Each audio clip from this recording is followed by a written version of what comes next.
Hello दोस्तों, जैसा कि आप लोग जानते हैं कि काले धन के खिलाफ जो मोदी सरकार ने सर्जिकल स्ट्राइक शुरू की है, जो कि उन्होंने पुराने 500 और 1000 के नोटों को बंद करके शुरू की है। तो उसके पीछे का रहस्य क्या है? क्यों उन्होंने 500 1000 के पुराने नोट बंद किए? क्यों उन्होंने 2000 का नोट लागू किया है? और उन्होंने जनता को वक्त क्यों नहीं दिया कि वो अपने पुराने नोट बैंक में जमा कर सके? इन सभी बातों का आपको जवाब मिलेगा। इसके लिए आपको ज़रूरत है तो बस इस वीडियो को ध्यान से देखने की। ध्यान से आप सुनिए, और अगर आपकी कोई भी आपको डाउट होता है तो आप हमें इस वीडियो के नीचे कमेंट कर सकते हैं, ताकि हम आपको उसका जवाब दे सकें। तो आइए जानते हैं कि आखिर ऐसा क्यों हुआ। जैसा कि आप लोग जानते हैं कि 500 और 1000 के जाली नोट बहुत ज़्यादा फैल चुके थे, और लोग जो काले धन को हार्ड कैश के रूप में इकट्ठा करते हैं तो वो बड़े बड़े नोटों को ही करते हैं, जैसे 500 1000, जिन्हें इकट्ठा करना बहुत ही आसान है। तो लोगों के पास जो ब्लैक मनी थी उसको कंट्रोल करने के लिए 500 और 1000 के नोटों को बंद किया गया है, ताकि जो जाली नोट है और जो काले धन के रूप में जमा कर रखा है लोगों ने, उसको रोका जा सके।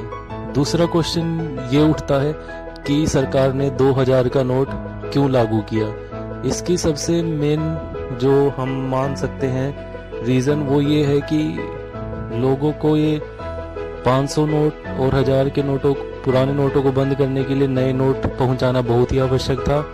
500 के नोट बनाकर प्रोडक्शन रेट हो सकता है इतना ना हो पाए, तो इसी बात को ध्यान में रखते हुए सरकार ने 2000 के नोट भी मार्केट में लाए हैं, ताकि प्रोडक्शन ज़्यादा से ज़्यादा हो सके, रिकवरी टाइम बहुत कम हो सके और लोगों को कोई ज़्यादा लंबे समय तक समस्या का सामना ना करना पड़े। इसीलिए 2000 के नोटों को चलाया गया है। दूसरी बात ये कि जो मोदी जी ने घोषणा की है वो शाम के टाइम पे यानी इवनिंग में क्यों की है, उसका भी एक बहुत ही अहम मुद्दा है। उन्होंने ये इसलिए नहीं किया क्योंकि अगर वो लोगों को कुछ समय दे देते, 5 दिन या 1 वीक का, तो हो सकता है लोगों के पास जो काला धन जमा है यानी जो हार्ड कैश जमा है, जो काफ़ी मात्रा में है, वो अपने बैंक अकाउंट में जमा कर देते, और उनका सारा कैश है जो वो ब्लैक मनी है वो सब उनकी वाइट हो जाती, और जो इससे कि सरकार जो एक कदम है तो वो इतना कारीगर साबित ना होता। अब सरकार ने जो कि एकदम से फैसला लिया है वो भी बैंक बंद होने के बाद, ताकि लोग अपना कैश जमा ना कर पाए। और बैंक यानी जो कि एटीएम से लोग कैश जमा करते हैं, उसमें लोग जिनके पास लीगल कैश जमा है वही जमा कर पाएंगे।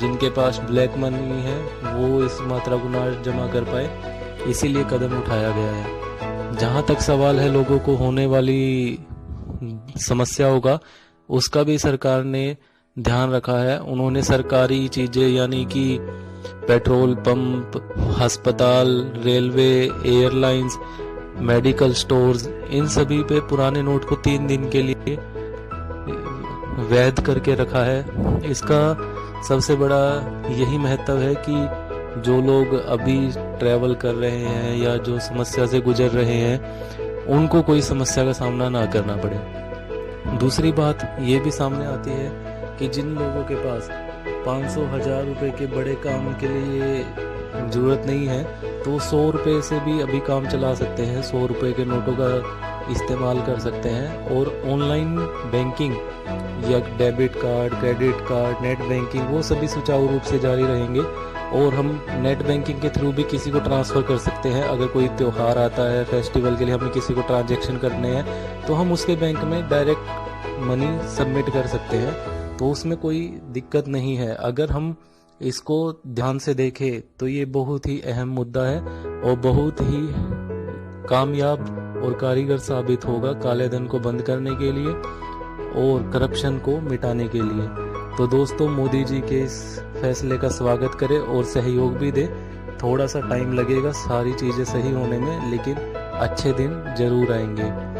और जो कि गवर्नमेंट ने अभी टाइम दिया है नोट को एक्सचेंज करने का, वो आप बड़े आसानी से करवा पाएंगे, ऐसे हम कामना करते हैं। तो दोस्तों, गवर्नमेंट के, मोदी सरकार के इस डिसीजन का स्वागत करें। धन्यवाद। आप कोई भी क्वेरीज होती है तो आप हमें नीचे वीडियो में कमेंट में लिखना ना भूलें। Thank you.